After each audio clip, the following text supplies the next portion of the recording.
जिस कहावत को अपनाने के बाद आपके जीवन में कोई सुधार नहीं आता, तो समझ लो कि कहीं न कहीं या तो आपने कहावत गलत ले ली है या फिर आपको वो कहावत समझ ही नहीं आई। किसी प्राइवेट कंपनी के प्रेज़िडेंट को आप झाड़ू मारने के लिए बोल के बता दो या आप उसे बोल दो कि सर ज़रा 1 महीने के लिए आप कंपनी के वाइस प्रेज़िडेंट हैं, ठीक है?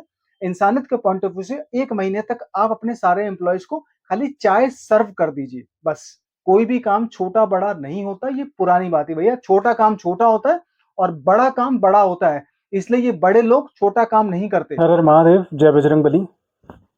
एक सवाल है आज का और ये सवाल ये है कि कहावतों का हमारे जीवन में कहावतों का क्या असर होता है और क्या हमें कहावतों के आधार पे अपने जीवन को बिताना चाहिए कि नहीं बिताना चाहिए? ठीक है। पहली चीज़ तो सारी की सारी कहावतें एक जैसी नहीं होती। कुछ कहावतें छोटी होती हैं, कुछ बड़ी होती हैं, कुछ ज्ञान के आधार पे होती हैं, कुछ अनुभव के आधार पे होती हैं और कुछ मात्र मिथ होती हैं, सिर्फ मिथ्या और कुछ नहीं। ठीक है? उदाहरण के तौर पे अब इस जो भी कहावतें होती हैं, वो इंसान के जीवन को सुधारने के लिए या सुधारने के मकसद से बनाई जाती हैं। जितने भी महापुरुष हो गए, जैसे संत कबीर की वाणियाँ हो गई, ठीक है? राम रहीम के दोहे हो गए, विदुर की मतलब बातें हो गई, जो संत विदुर रहे हैं, जो महान विदुर रहे हैं, ठीक है? चाणक्य की बातें हो गई या ऋषि मुनि ने जो भी बातें लिखी हैं, कहीं न कहीं ये जीवन को एक दिशा देने के लिए, ठीक है? जीवन को बढ़ाने के लिए, जीवन को साधारण बनाने के लिए और एक जीवन को कुछ मकसद या कुछ अच्छा करने के लिए उद्देश्य से बनाई जाती है।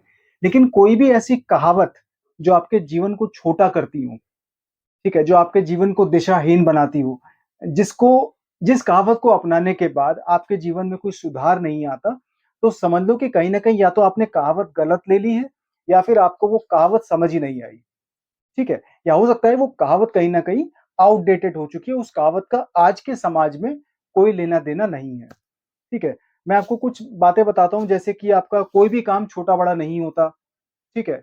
बेटी पराया धन होती है और 4 दिन की ज़िंदगी है। ये सारी की सारी कहावतें जो होती हैं कहीं न कहीं ये आउटडेटेड लगती है मेरे हिसाब से, ठीक है? अब उदाहरण के तौर पे जैसे आप बोलो कि भई बेटी पराया धन होती है। मैं ये पूछना चाहूँगा कि बेटी पराया धन कैसे हो गई? ठीक है? बेटी पराया धन हो गई है इसलिए बेटियाँ आज माँ-बाप के लिए बोझ बन चुकी हैं। किसी भी व्यक्ति के साथ उसको बाँध दो या अपनी बेटी की इच्छाओं का ख्याल मत करो। बेटी आपके जीवन में कुछ करना चाहती है, पढ़ लिख के ऑफ़िसर बनना चाहती है, सरकारी ओहदे पे पहुँचना चाहती है, समाज में सेवा करना चाहती है, पॉलिटिक्स में जाना चाहती है, ठीक है? या कुछ मतलब एक धर्म के रास्ते पे काम करना चाहती है, नहीं। बेटी को ये काम अच्छा नहीं मतलब लगता, बेटियों को ये काम शोभा नहीं देता। वो इसीलिए कि बेटी इस दुनिया में सिर्फ़ आई इसीलिए, माँ-बाप से पहले वो माँ-बाप के लिए पराया धन थी, ठीक है? और शादी करने के बाद जब वो हस्बैंड के परिवार में जाती हैं, तो फिर वहाँ तो वो 100% पराया धन ही होती हैं। क्योंकि अपने जीवन में, अपने परिवार में स्वीकार करते-करते उस बेटी को एक बहुत बड़ी परीक्षा देनी पड़ती है और कभी-कभी हमारे घर के अंदर जो बेटियाँ होती हैं, उस परीक्षा में फेल हो जाती हैं और उनकी ज़िंदगी बर्बाद हो जाती है। तो ये कहावत है, बेटियाँ पराया धन होती हैं। दूसरी चीज़, कोई भी काम छोटा-बड़ा नहीं होता। मैं कह रहा हूँ ये इतनी बड़ी मिथ्या है हमारी लाइफ़ की, जो भी ये कहते हैं ना, जो कोई भी काम छोटा-बड़ा नहीं होता, ऐसे व्यक्ति को ना आप मतलब मुँह पे बोल दो उस व्यक्ति के ऐसे कि भैया आप ना लोगों को गलत दिशा दिखा रहे हो, आप खुद भ्रम में हो और सबसे ज़्यादा मिसगाइड करने वाली कहावत ये हो सकती है कोई भी काम छोटा-बड़ा नहीं होता। ठीक है? क्यों नहीं होता? आप किसी एमएलए को, ठीक है? किसी डिस्ट्रिक्ट मजिस्ट्रेट को या आईपीएस ऑफिसर को या किसी प्राइवेट कंपनी के प्रेसिडेंट को आप झाड़ू मारने के लिए बोल के बता दो या आप उसे बोल दो कि सर जरा 1 महीने के लिए आप कंपनी के वाइस प्रेसिडेंट हैं, ठीक है? इंसानियत के पॉइंट ऑफ व्यू से 1 महीने तक आप अपने सारे एम्प्लॉइज़ को खाली चाय सर्व कर दीजिए, बस। ठीक है? आप एमएलए से बोल के देखिए सर आपके इलाके में जो लोग झाड़ू लगाते हैं आपके घर के सामने, 1 महीने के लिए कृपया करके आप झाड़ू लगा दीजिए क्योंकि आप तो बने ही पब्लिक को रिप्रेजेंट करने के लिए। समाज का सुधार करना आपकी ज़िम्मेदारी क्योंकि आप एमएलए हैं। ठीक है? आप किसी जो आईएएस ऑफिसर है, आईएएस ऑफिसर जब कहते हैं कि भई बहुत विद्वान पुरुष होता है, बहुत हाइली एजुकेटेड होता है, ठीक है? तो जितना विद्वान पुरुष, उतना ज़्यादा वो डाउन टू अर्थ होता है। किसी आईएएस ऑफिसर को आप एक चिट्ठी लिख के देखिए सर, हमारे पास एक कहावत है, कोई भी काम छोटा-बड़ा नहीं होता। कृपया करके आप अपने ऑफिस में 1 महीने के लिए झाड़ू लगाने की कोशिश करिए या करके देखिए, तो कैसा महसूस होता है। मैं दावे से कह सकता हूँ, तीनों में से कोई भी एक बंदा आपको ये काम करता हुआ नहीं दिखाई देगा। कोई भी काम छोटा-बड़ा नहीं होता, ये पुरानी बात है भैया। छोटा काम छोटा होता है और बड़ा काम बड़ा होता है। इसलिए ये बड़े लोग छोटा काम नहीं करते। ठीक है? 4 दिन की ज़िंदगी है। ये 4 दिन की ज़िंदगी वाली क्या कहावत है भई? मतलब 4 दिन की ज़िंदगी या 5 दिन का ऑफ़िस है, मतलब 5 दिन का वर्किंग डेज़ है, तो तुम्हारे 4 दिन तो ऑफ़िस में निकल गए। ये सारी की सारी कहावतें पता कब बताई गई थी आप लोगों को? या संसार में कब ये लोगों को बताई जाती है? जब आप लोग छोटे होते, बचपन में। और हमारे यहाँ तो वैसे भी बहुत सारी चीज़ें भैया सुधारने के लिए बहुत हैं, ठीक है? एक ये जो छोटी कहावतें होती हैं ना, ये आपकी सोच को छोटा कर देती है। ये आपके जीवन के देखने के नज़रिए को छोटा कर देती है। ये जो आपका जो बड़ा सपना होता है ना कुछ बनने का, उस सपने को छोटा कर देती है। अगर आप पढ़ाई करके आईएएस ऑफिसर बन सकते थे, डीएम बन सकते थे, एसडीएम बन सकते थे, तो आपकी छोटी सोच आपको बोलेगी, यही कहावतें आपको बोलेंगी, "छोड़ यार आईएएस ऑफिसर क्या बनेगा? उसके लिए 18-20 घंटे पढ़ना पड़ता है।" और किस्मत अलग से एक और मिथ्या है, भाग्य।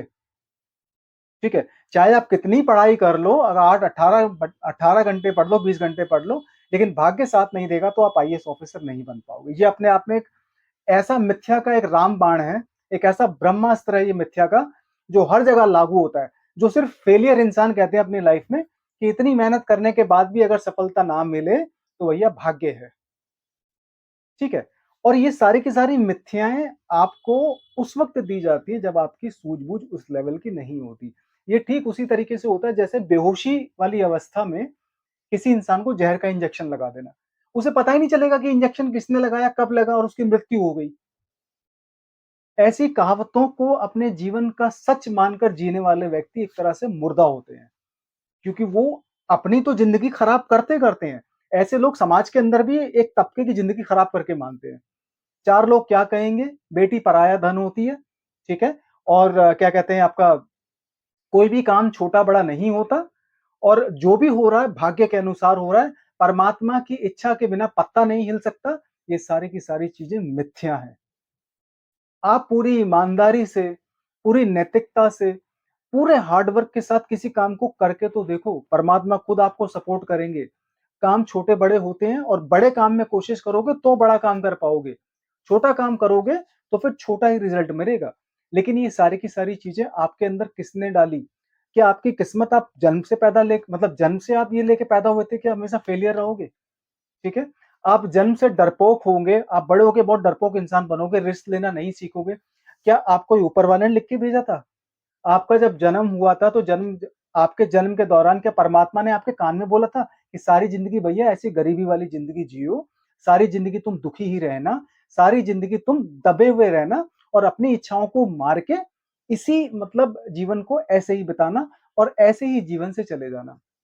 ये आपको किसी परमात्मा ने बोला होगा, महादेव ने या किसी दूसरे भगवान ने बोला होगा जिसको भी आप मानते हो, ठीक है? क्योंकि यही तो ऑप्शन बची है आपके पास।